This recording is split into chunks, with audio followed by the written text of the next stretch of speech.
is well aware by now of Cross the Blue Shield of New Jersey, percent of the market in New Jersey, and has 3.8 million total members, with approximately 1.9 million of those who are insured through government entities, including the Medicaid population. Of course, Horizon instantly set its multi-million-dollar public relations team into play to mischaracterize the intent of our proposal and mislead about its potential financial impact. What most of us did not know, what their multi-million-dollar lobbyists and secretive management team worked to make sure we wouldn't notice, is that Horizon has been cited repeatedly by two state agencies for failing since 2015 in its obligations to the public and to healthcare providers to properly handle the needs of the poor and those who care for them, that it's being paid hundreds of millions of dollars every year to do by the taxpayers. This past Monday, June 19th, the Department of Human Services, Division of Medical Assistance and Health Services, served a notice of sanction to Horizon Blue Cross Blue Shield of New Jersey in the amount of $15.5 million for noncompliance with several provisions of its managed care contract involving the processing and handling of hundreds of thousands of Medicaid claims since the spring of 2016. These violations had a significant and detrimental impact on thousands of poor New Jersey citizens and the healthcare providers who treat them, involving New Jersey Medicaid's New Jersey Family Care Program. The DHS sanction notice states Horizon violated the terms of its contract with the state in its non-timely and inaccurate processing of claims, inadequate handling of provider and member complaints and inquiries about these processing mistakes, and inaccurate reporting of its own financial information. Horizon also failed to meet the contract's requirements for abandoned call rates, which refers to when a caller finally hangs up because they don't want to hold any longer waiting to be addressed by someone at Horizon. And it also involved both members and providers not being addressed on the telephone. The source of the problem stems from Horizon's decision to bring many of these functions in-house in order to make even more money at the expense of the taxpayers, and they made them effective April 1 of 2016. Now, prior to the change in December of 2015, Horizon had assured the Department of Human Services that it was fully prepared for a transition of service for these functions.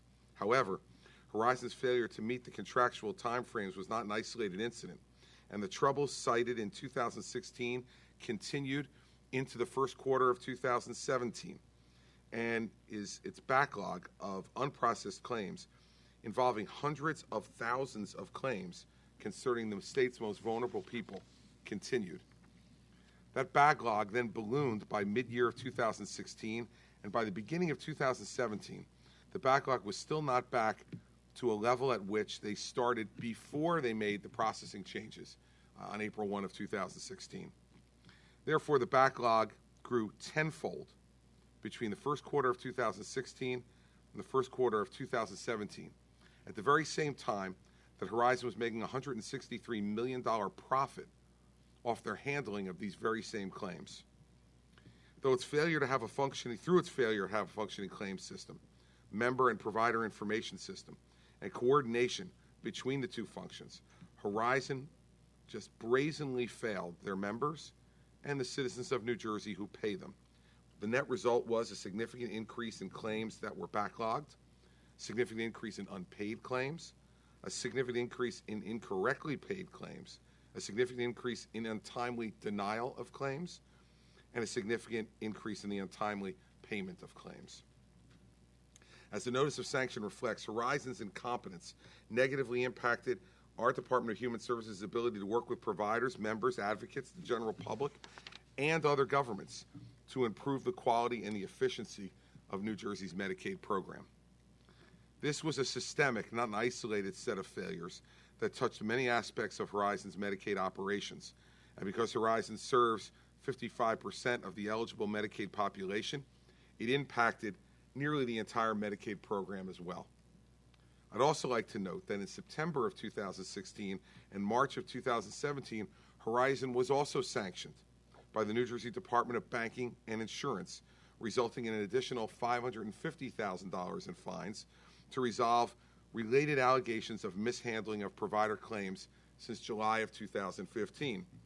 In September of 2016, Horizon agreed to pay the Department of Banking and Insurance $400,000 because Horizon and a vendor improperly processed claims of home health care and hospice providers between July of 15 and March of 16.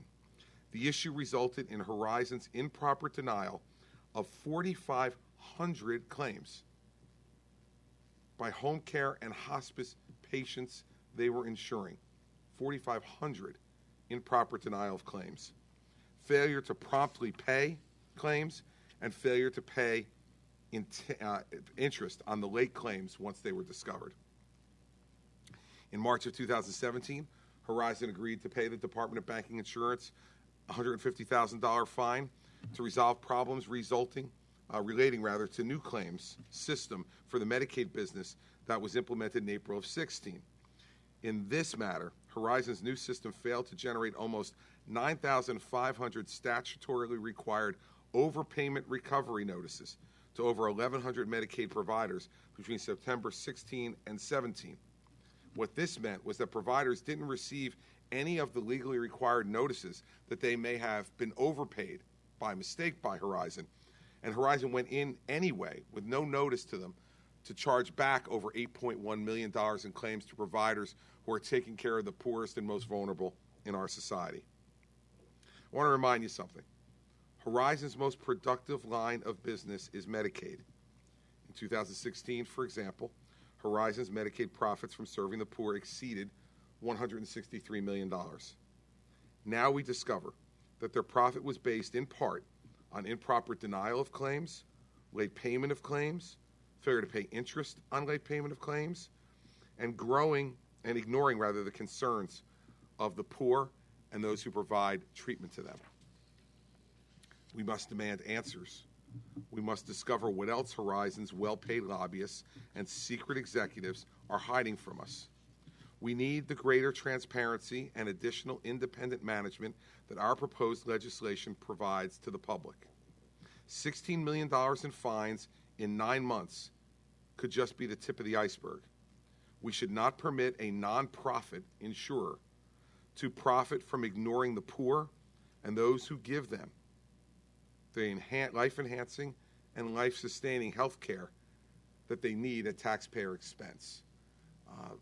Horizon needs to be held answerable to this. The only way to do that, in my view, is through the legislation that we have provided to the legislature that would ensure greater transparency and greater independent governance so that their well-paid lobbyists and their high-paid executives will not go unchecked by a board that is under the thumb of the chairman and CEO.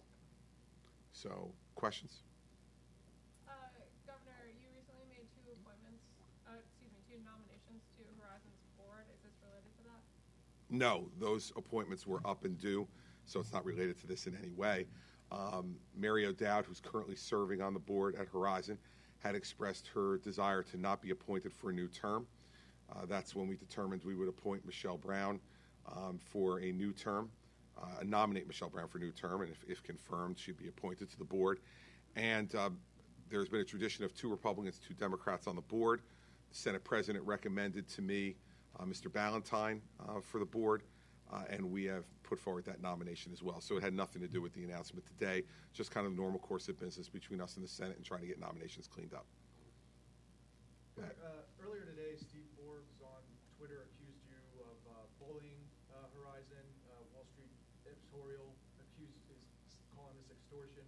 In the case of coming out here and laying out these $16 million of fines over the past 9 months, is that, does that lend credence to their argument? No, these are actions, independent actions taken by the Department of Banking and Insurance last fall, before I ever made any recommendation regarding what to do with Horizon, and the independent actions of the Department of Human Services going back to 2016. So these are the facts, Matt. Now, Horizon doesn't like the facts, but when you've been hit with $16 million in fines in 9 months for incompetence or worse, depending upon what the motivation was for this, has nothing to do with bullying. Fact is that the most important parts of that legislation are the issues regarding transparency and independent governance. And as I've said before, as far as the financial situation is concerned, none of that money would inure to the benefit of this administration.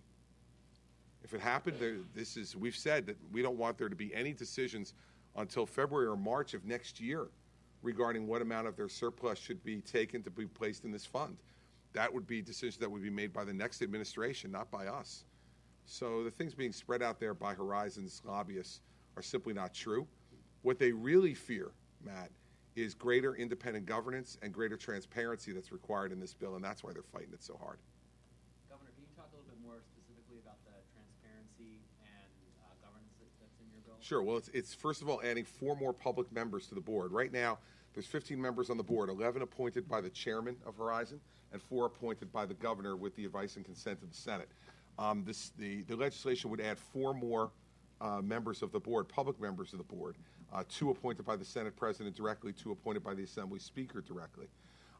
That means there would be 4 gubernatorial appointments and 4 legislative appointments, and it would bring the board back to an 11-8 balance. Still, more members appointed by the chairman than by the public, but it would make it a much closer vote on those things, and would bring 4 new sets of eyes to the board to question things and to challenge and demand answers. Where right now, the overwhelming majority of that board is appointed by the chairman, and they're under his thumb. No question about that.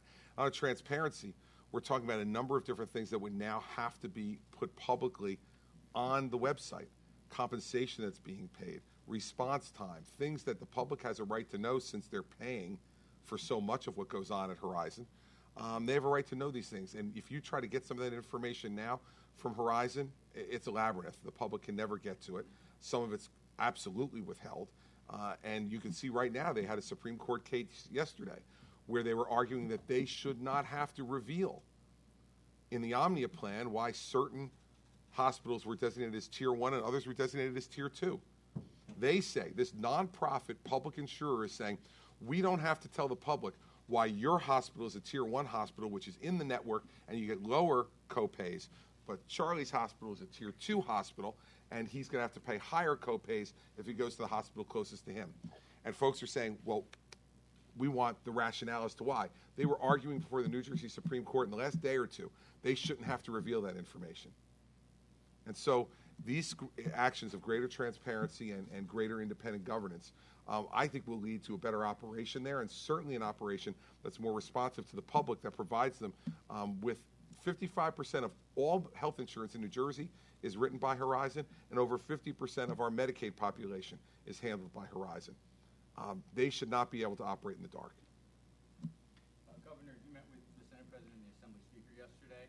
Did you make this Horizon bill and the lottery proposal a condition to agreeing to their school funding and budget plan? I don't talk about the negotiations that I have with the Senate President and the Speaker.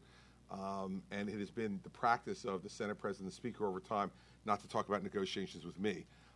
So I'm not certainly going to engage in that. If we have an agreement to announce or a disagreement to announce, I'll be happy to do that at that time, but I'm not going to talk about it before. Did you broach any of this information to them or let them know that this was coming? We had a full and complete conversation yesterday on a whole broad range of issues. We talked about nominations yesterday, judgeships, we talked about the budget and lots of different aspects of the budget, including the additional $320 million in spending that they want to add on to the budget. We talked about a full range of issues yesterday. It was a good meeting. It was a positive meeting. And I'm confident in a meeting that will lead towards some positive resolutions for the people of the state. Does this proposed legislation affect Horizon's reserve funds at all? Well, it does, because if there is an excess surplus, as determined by the Commissioner of the Department of Banking and Insurance, he can sweep that excess surplus and put it into this wellness account to deal with drug and alcohol rehabilitation treatment and other health care issues for the underserved, the poor in the state of New Jersey. But all of that money that went in there, whatever amount it was in any particular year, it's not mandatory that the Department of Banking and Insurance take that money. It's discretionary on the part of the commissioner. And secondly, any expenditure from that fund has to be part of the appropriations process by the legislature. So this is no way that any governor, I can't even go near the money because I won't be here then, but any other subsequent governor can do it without an appropriations process from the legislature. It would not be a fund in the discretion of the governor. It would be a fund that's available for appropriations for those purposes by the legislature with the approval of the governor. Governor, you used the term excess surplus, but Commissioner Bottolato in the hearing acknowledged that there is no such defined term within the regulations. Well, no, the way it's defined is it's not within our regulations. It's defined by the Horizon Blue Cross Blue Shield, the Blue Cross Blue Shield agreement among all their members, which is 550%. If you must have 550% surplus to be able to be certified as a blue. But that's Risky's No, 550%. Above that is an excess, and these folks are sitting on in excess of $2.5 billion in reserves, and it's much too much money for them to be keeping.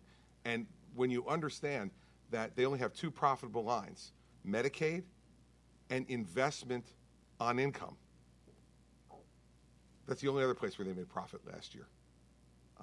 They're and holding back the payments, as they've been now found to do by the Department of Human Services, improperly holding back payments to providers in the Medicaid program is another way for them to keep that money longer and make more on their investments.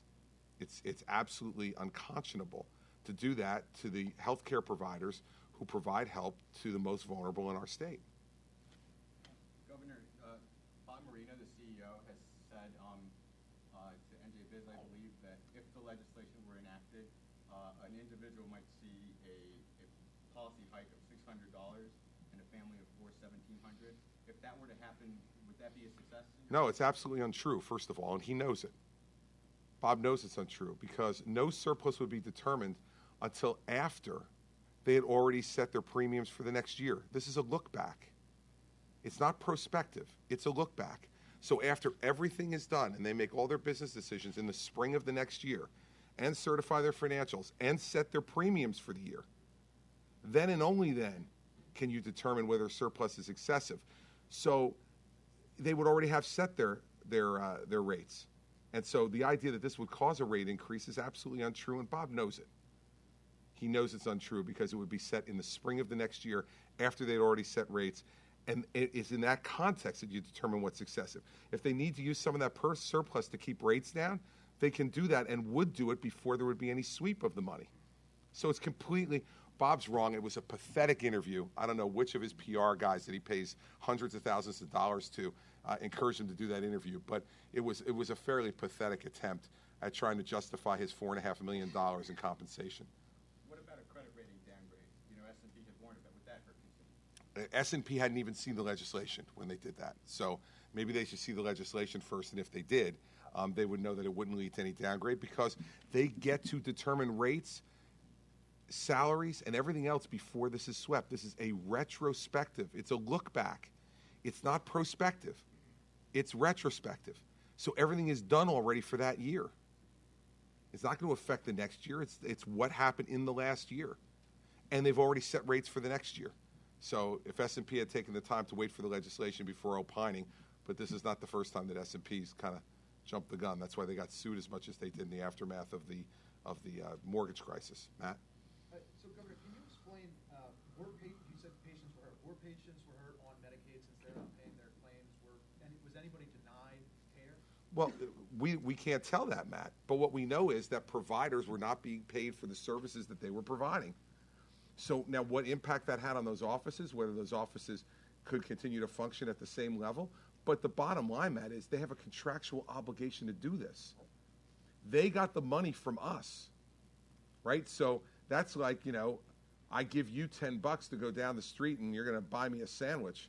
And you keep the $10 and I never get the sandwich. Then you come back 2 days later and say, oh, here's the sandwich. I go, what happened the last 2 days? They had the money in their hand and they kept it. And I believe the reason they kept it was that they could make even greater money on their investment income. The longer they keep it in their hands and out of yours, and they invest it, as we see from some of their reports, aggressively, the more money they can make. And that's a lot of the money that goes towards paying their lobbyists millions of dollars and paying their executives millions of dollars. Quick question on another topic. There's footbridge from the State House parking garage to the river that you announced last week. For years there's been plans for a broader reconfiguration of Route 29 to connect all of Trenton to the riverfront. Those plans never had a footbridge from the State House parking lot to River 29. So two questions. One, where did that idea come from?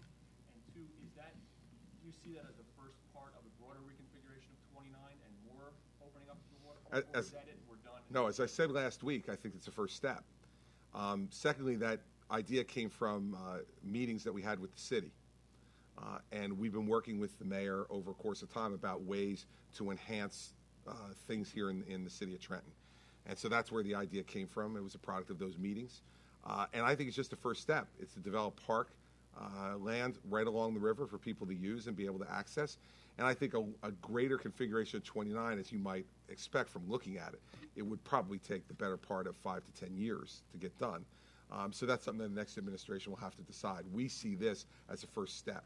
And we hope that, given that we've now provided, an 8-year program of $32 billion between state and federal funds for transportation improvements, that this is something that they'll have the resources to do. And we hope that whoever's in the next administration will take a strong look at the reconfiguration of 29 now that we have the resources to do it. But we see it as a first step. Governor, Speaker Prieto had previously said that your Horizon plan, there's not much of an appetite for it in his caucus. I know he's meeting with them now and talking to them about this again. But if he comes back and says the same thing and won't move, what then? Well, I'm not going to discuss hypotheticals with you. Why would I? Getting back to the 29 plan for a moment, I've lived here in Trenton for 13 years or so. I mean, this is a city that can't keep West State Street striped. It can't control traffic at this intersection right outside your office. That strip of land you're talking about has flooded catastrophically. 2 times, maybe 3, since I've lived here. Is this the best use of money for Trenton? Listen, it was done in conjunction with the mayor's office, and we have a number of things, as you know, if you've been covering us, that we're investing money in Trenton. This is just one of them. And I believe it's a good thing to do, yeah. Governor, back to the Horizon legislation. So you originally proposed it in May, and then in the weeks following that, you said that we would see legislative support for the plan, but there has not yet been any sponsors or introduction of the bill. I mean, have you spoken to people? Yeah. Who are we going to see sponsoring this? Well, when they announce it, they'll announce it. I don't announce sponsors. Sponsors have to announce themselves. They like to put out those press releases. So I'm not going to jump the gun on that. So you do have sponsors? Yes. Other questions? Hey, Dustin. As far as transparency goes, this bill specifically, I'm not disputing any of the things you said, but now you're asking for a bill to essentially, because of the timing, where we're at, it's going to get rushed through the legislature if you can get support for it. No public hearings. Listen, we have 9 days left. Lots of things happen in Trenton in a very short period of time, Dustin. You know that. It's not, listen, I put this proposal out there in February, okay? I cannot set the legislative schedule. I can't, and I've dealt with this for 8 years. They go dark from February to May. You have to talk to the legislative leadership about that if you have concerns about it. The governor can't change the way they set the calendar. But what happens at the end of every session in June and December, so you can't look at me and act surprised, is that lots of things happen in the last 10 days of each session. If you don't like that, write your legislator and tell them you wish they'd work more year-round. I work year-round. I wish they would do it too. But the fact is, I'm not going to sit around and say, well, no, now I'm not going to get things done when they're ready to get things done. Because, by the way, June 30th, they leave. They're not coming back till after the election. So, I proposed something in February. You think that I'm going to willingly wait until after the election? I don't think that's necessary. There's been lots of conversation about this from February forward. And lots of people have had both public and private conversation about it. So, and you all have written a lot about it. So I don't think this is something that's in the dark. The proposal's been out there. It's been out there with some measure of specificity. And just because the legislature decides to really get moving on things in the last 10 days of the session, there's nothing I can do about that. I would prefer, believe me, because I'll be sitting here in July with 50, 60, 100 bills on my desk. They go home, and then I got to go through all these things in July and August. So it wouldn't be my preference to do it that way. I'd rather have a steady flow all year, but it is what it is. I got to live with the way they conduct business. Sure. You mentioned a $400,000 agreement from 2015. No, 2016, September of 16. That concerned conduct that went back as far as 15. Okay. It was September of 16, and I'll have to look back at my notes again, but All right, and I think I believe there were two different. we'll give you all that. Agreements, but why do we find out from the governor about these agreements? They've been on Adobe's website since then. I'm just reminding you all. But if you had gone on Adobe's website, you would have found them then. They've been posted on Adobe's website since they were agreed to. So I'm bringing those back together now, but they've been publicly available on Adobe's website since the time they were put into place. But then, if you said that, then why wouldn't DHS have put out? It just happened on Monday. And it's not DHS's standard practice to put those things on their website. That's just DHS's standard practice. If asked for, it's publicly available, but they don't put things on their website in the same way that Adobe does. It's just different practices by different departments. I intend to make sure those practices are standardized, and I'll have more to say about that going forward. But DHS does not normally put these things on their website. One follow. So there's 5 Medicaid managed care organizations that operate in the state. Have any of the other insurers been sanctioned? You have to go take a look, won't you? But they're not on the website. No, well, they could be sanctioned by Adobe, too.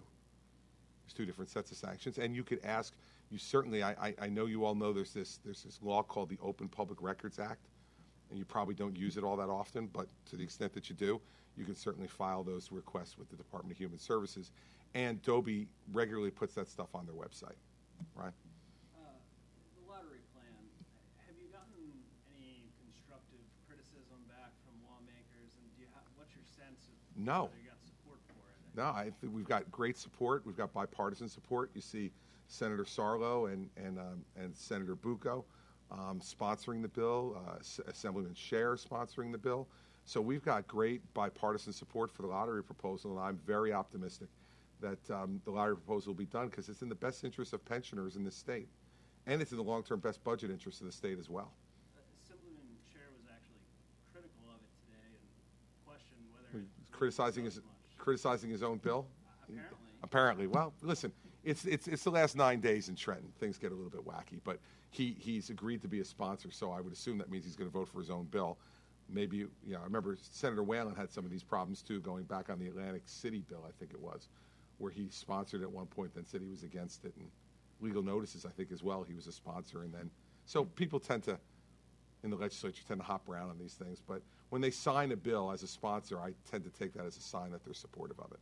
Governor, the legislature the Senate Judiciary Committee had a hearing this week on marijuana legalization. You know where you stand on that. You're opposed to it. Right. Have you given any thought to what it would take for you to change your mind on that? Do you see yourself? No, I won't change my mind on it. Absolutely not. Nope. And there was nothing that was said this week that would make me change my mind on it. Senator Scutari had a dog and pony show with all the people who are going to profit from poisoning our children. It was a good show for him, but it doesn't change my mind. Oh, Charlie, come on. You're a veteran. Oh, well, all right. Well, then just put it on vibrate, would you? Because, it's hospital, but he hit ignore, so I got to know. You heard it, but then you didn't take it. Yes, Phil. Governor, I know you won't mention the specifics, but following your meetings with legislative leaders, you're still confident a budget will be in place by June 30? Yes. Charlie, you have something? Or is it about the hospital? Phone call. You want me to take the call, Charlie? Whatever you need. Any way I can help. Yeah. Then he hit ignore on. It's great. Put it on speaker. Yeah. Now, during your budget address, you said, shame on us, we don't come forward with a new school funding formula. Well, good school funding formula, Charlie, not Well, just do you any. Consider what the Democrats have. As I said before, there's parts of it that School funding formula. there's parts of it that I find encouraging. There's parts of it that I find discouraging. And so, we're working. But it's basically a tweak of a maintenance of the current formula. Well, I understand that, Charlie. You're not going to get a new formula out of this. You didn't really think I was going to get a new formula out of this legislature, did you? I mean, come on. That is what you're asking for. Well, Charlie, I'd like a pony, too. I'm not getting one of those either, okay? So, there's things you ask for that you're not going to get because you're trying to set the tone and the outlines of a debate. But there are things about the changes that they have proposed that are encouraging to me. There's things about the changes they proposed that's discouraging to me. And so now we're trying to work through negotiating some type of amicable resolution. Do you see any possibility where you might veto that plan if you Oh, don't? you're going into Hutchins hypothetical land, so no, I don't go there. Yes, Al? Horizon's well-paid public relations team has responded in real time to your comments just now. Yes.